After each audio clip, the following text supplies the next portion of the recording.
Welcome to Kenton's videos. Enjoy the video. You'll start by confirming wireless capability or adding a thin Kai adapter to your phone's charging port. Next, plug the pad into a proper USB PD or 12V adapter. This provides consistent power. Remove any thick, metal, or magnetic cases so the coil sits close to the pad.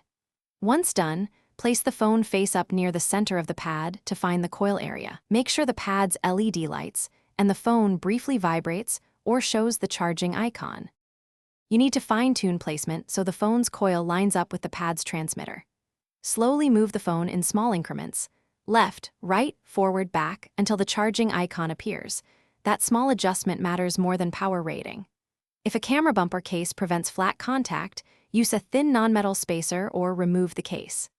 Make sure no coins, keychains, or magnetic mounts sit between the surfaces because they block energy transfer and can heat up. Once charging starts, leave the phone centered and monitor temperature.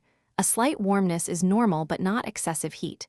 Check the battery percent after 10 minutes to confirm a steady increase. For reliable speed, use a certified pad and a good quality PD or QC wall adapter.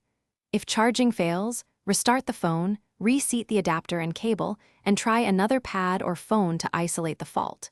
If a stubborn issue remains, swapping the adapter or Thanks for watching. Consider subscribing if we helped you.